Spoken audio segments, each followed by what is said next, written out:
Latest updates ఎప్పటికప్పుడు పొందడానికి big TV WhatsApp channel follow అవ్వండి. లింక్ డిస్క్రిప్షన్ లో ఉంది. అండ్ సార్ మీరు నేను ఈ క్యారెక్టర్ చేయలేకపోయినా బట్ మీరు డైరెక్ట్ చేసుకునే దాంట్లోనైనా మీకంటూ ఒక క్యారెక్టర్ చేసుకోవాలి అంటే ఏం చేస్తారు?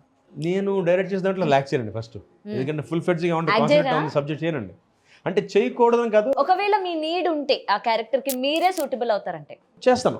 బట్ అది ఎందుకు తీసుకోరంటే అండి, డైరెక్షన్ అనేది మీకు ఇందాక చెప్పినట్టుగా అందరి పాయింట్ ఆఫ్ వ్యూ ఆలోచించాలి. చాలా పెద్ద టాస్క్.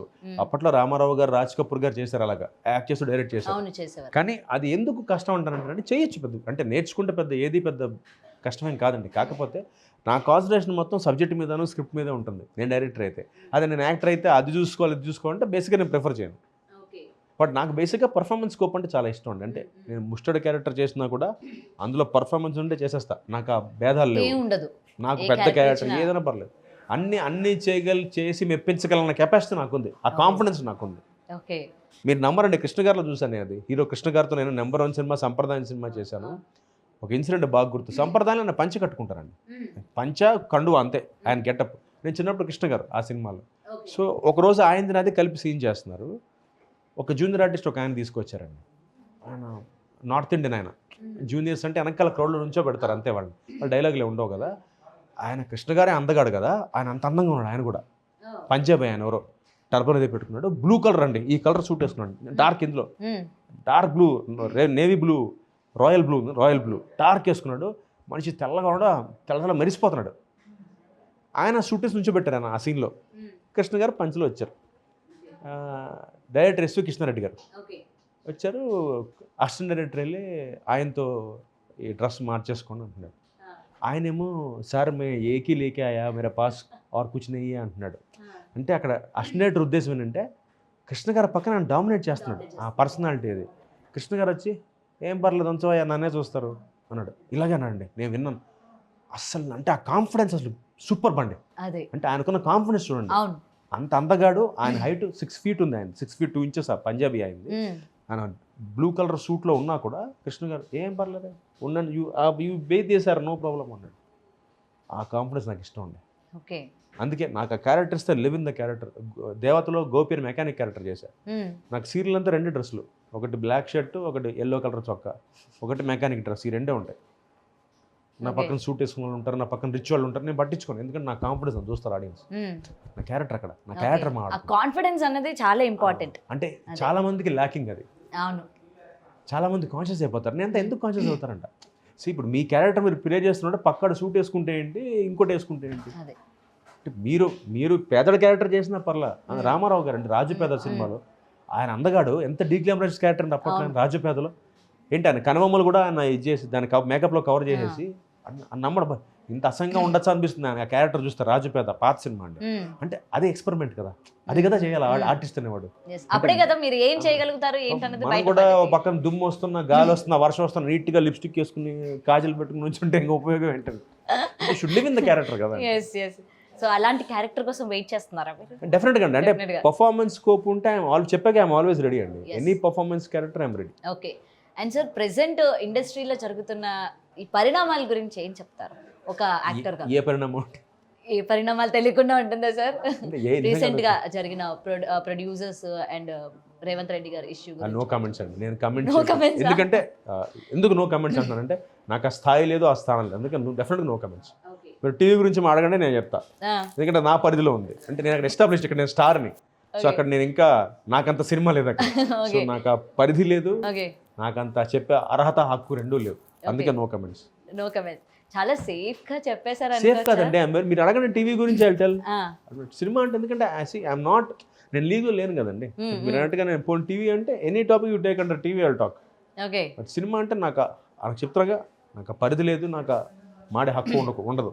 ఎందుకంటే నేనేం లేదు, మెయిన్ స్ట్రీమ్ లేను కాబట్టి. నేను పెద్ద యాక్టర్ని కాదు కాబట్టి సినిమాలో. Accepting the fact. Okay. So ఏదైనా సరే రియాలిటీని యాక్సెప్ట్ చేయడం చాలా తక్కువ మందికి ఉంటుంది. మీకు అది ఉందని నేను అనుకుంటున్నాను. డెఫినెట్గా అండి. అంటే ఐ యాక్సెప్ట్ మై ఫ్యాక్ట్ అండి. మీరు నంబరు, నేను సినిమా మా ఫ్యామిలీతో సినిమాకి వెళ్ళినా కూడా నేను క్యూలో నుంచుంటా. నన్ను అడుగుతారు, సార్ రండి సార్, ఆయన పిలిస్తేనే వెళ్తా. ఎందుకంటే సడన్గా ఏమో ఇంకోటి నేను తెలియపోవచ్చేమో పక్కడికి, ఏంటి ఆ క్యూ కట్ చేస్తున్నావు అంటే ఎందుకు మనం ఇంకోటి అనిపించుకోవాలి. ఓటు వేసినప్పుడు ఎలా అయితే నేను క్యూలో నుంచుంటాను, మీరు నంబరు నన్ను మా మిస్సెస్ అడిగింది చాలాసార్లు, గుర్తుపడుతున్నారు కదండి వెళ్ళిపోదాం అంటే, వద్దమ్మా మనం ఓటేసినప్పుడు ఏం చేస్తాం, ఓటేసినప్పుడు ఎవ్రీ 4 days ఒకసారి నుంచుంటాం క్యూలో, ఎవరన్నా నుంచుంటారు క్యూలో నుంచి ఓటేస్తాం. నేను అలాగే సినిమా టికెట్కి వెళ్ళిన మొన్న పుష్ప సినిమా కూడా స్టాండింగ్ ఇన్ ద క్యూ పీవీఆర్లో, వాళ్ళు పిలిచి లోపల నుంచి మేడం సార్ రండి సార్ టికెట్ ఇస్తానంటే వెళ్ళా, లేకపోతే నేను క్యూలో నుంచుంటా, వరుసగా క్యూ అయ్యాక తీసుకుంటా. ఎందుకంటే basic I'm also man, common man. నేను సెలబ్రిటీ వేరే విషయం, బట్ పక్కవాడి సెలబ్రిటీ అని తెలియదు. తక్కువ ఉంటారు సార్ అసలు అలా ఆలోచించే వాళ్ళు, ఎందుకంటే అంటే కాదు గౌతమ్ గారు, అంటే నా లుక్, నా అప్రోచ్ ఏంటంటేనండి, జనాలు చూస్తేనే నేను ఉన్నా, నా అప్రోచ్ అది. ఇవాళ I made A celebrity because of you people, audience. ఇప్పుడు కౌశిక్ అనేవాడు సెలబ్రిటీని ఎందుకు అంటున్నారు, నన్ను ఆడియన్స్ అలా పెట్టారు కాబట్టి. అదేదో నాకు ఇచ్చారు కదా, నాకు అది కొమ్ములు వచ్చేసినట్టుగా నేను యాటిట్యూడ్తో ఏంటి అని బిహేవ్ చేయకూడదు కదా, నా లాజిక్ అది. సో ఇవాళ నేను 2 పూట్ల భోజనం చేస్తున్నాను, ఎంత హ్యాపీగా ఉందంటే దానికి కారణం ఆడియన్స్. వాళ్ళు నన్ను ఇంకా చూస్తున్నారు, ఇన్నేళ్ళగా నన్ను చూసి నన్ను ఆదరిస్తున్నారు కాబట్టి I'm living happily and I'm celebrating my self as a celebrity. So అది నేను కాపాడుకోవాలి ఆ స్థాయిని. అవును. అండ్ ఇంకోటి సార్, ఈ మధ్యకాలంలోనే సీరియల్ ఇండస్ట్రీ గురించి మాట్లాడుకుంటే ఈ 2 పెళ్ళిళ్ళ కాన్సెప్ట్ ఏంటి? ఎక్కువ ఇదే బాగా చెప్తున్నా, రీజన్స్ ఏంటంటారు? ఏముందండి, ఆడియన్స్ ఎంజాయ్ చేస్తున్నారు. ఆడియన్స్ ఎంజాయ్ చేస్తున్నారా? అంతే కదండి, సింపుల్ లాజిక్ అండి. You watch we give. ఇప్పుడు ఛానల్స్ అదే చేస్తాయి కదా, ఇప్పుడు ఛానల్స్ కానీ రియాలిటీలో కూడా అవే నడుస్తున్నాయి కదా మరి. అది వి కాంట్ కమెంట్ అండి, అది ఇండివిజువల్ డెసిషన్, అది ఇండివిజువల్ డెసిషన్స్ అవి. కాకపోతే ఆడియన్స్ ఎంటర్టైన్మెంట్ ఎంజాయ్ చేస్తున్నారండి. సో మనం ఆడియన్స్ ని కూడా బ్లేమ్ చేయడానికి లేదు ఇక్కడ, మీరు చూడకపోతే మేము చూపించాం కదా. ఓకే, ఎందుకంటే ప్రతి సీరియల్లోని ఈ 2 పెళ్ళిళ్ళ కాన్సెప్ట్ అనేది ఏదో ఒకటి ఉంటుంది. అయితే ఫ్లాష్ బ్యాక్ లో ఉంటుంది, లేకపోతే తర్వాత ఉంటుంది. They want to give a humour touch అండి, హ్యూమర్ టచ్ కోసం చేసే పని అంతే అది. సో దానివల్ల పెట్టడం తప్పితే దీన్ని ఏదో ప్రత్యేకంగా హైలైట్ చేయాలని ఉండదు ఎవరికి, because they getting money, they doing it. Okay okay sir, మీరు ఎప్పుడైనా ఏదైనా సీన్ పేపర్ చూసినప్పుడు, ఏదైనా సీన్ లో చేసినప్పుడు రియల్గా ఏడ్చారా? కదిలించిన సీన్ అంటే వెనెవర్ ఎమోట్ ఒకసారి ఎమోషన్ టచ్ అయితే డెఫినెట్గా ఏడుపు వచ్చేస్తుందండి, గ్లిజర్ నక్కలేదు నా వరకు అయితే గ్యారెంటీ. కానీ మగవాళ్ళు సాధారణంగా ఏడవరు, వాళ్ళకి ఎటువంటి ఎమోషన్స్ లేవంటుంటారు. అలా ఉండదంటే ఆ క్యారెక్టర్ బట్టండి, ఆ క్యారెక్టర్కి, ఆ సీన్కి, ఆ సందర్భం. మదర్ చచ్చిపోయే సీన్ ఉందనుకోండి, కూతురు చచ్చిపోయే సీన్, ఆటోమేటిక్గా మనకి ఎమోషన్ కనెక్ట్ అయిపోతాం. అయితే మావయ్య చచ్చిపోయే సీన్ ఉంటుంది, మన ఇంట్లో రిలేట్ అవుతాం కదా. సో అలాంటప్పుడు న్యాచురల్గా ఎమోషన్ అందరికి వచ్చేస్తుంది, నాకైతే డెఫినెట్గా వచ్చేస్తుంది. సో అదర్వైజ్ గ్లేజర్ని పెట్టుకుంటాం, ఎప్పుడు పెట్టుకుంటాం అంటే మామూలుగా సీన్ ఏంటంటే మొత్తం తీయమండి.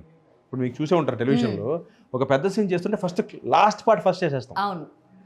ఆల్ ఆర్టిస్ట్ లైట్ పోతుంది అనుకోండి, ఆల్ ఆర్టిస్ట్ కాంబినేషన్ అనుకోండి, 10 పేజీల సీన్ ఉంటే 10వ పేజ్ ఫస్ట్ షూట్ చేస్తాం, ఫస్ట్ పేజ్ లాస్ట్ షూట్ చేస్తాం. సో కంటిన్యూటీ ఆఫ్ ఎమోషన్ చాలా గొప్ప విషయం ఆర్టిస్ట్కి మెయింటైన్ చేయాలంటే. ఇప్పుడు ఆర్టిస్ట్ని ఎప్పుడు ప్రూవ్ అవుతుందంటే 10వ పేజ్ ఫస్ట్ షూట్ చేసి ఫస్ట్ పేజ్ లాస్ట్ షూట్ చేసినప్పుడే వాడు ఎమోషన్ తెలుస్తుంది, వాడు కంటిన్యూగా కరెక్ట్గా ఆ పర్ఫార్మెన్స్ ఇస్తున్నాడు కదా. అంటే కెమెరా పెట్టేసి ఇప్పుడు రీల్స్ చేస్తున్నట్టుగా ఇన్స్టాగ్రామ్లో అలా పెట్టి లిప్సింక్ ఇవ్వడం కదా యాక్టింగ్ అంటే. ఇది యాక్టింగ్ అంటే, ట్రస్ట్ మీ. నేను రీల్స్ చేయను ఇంకా. కాబట్టి డెఫినెట్గా చేయాలండి.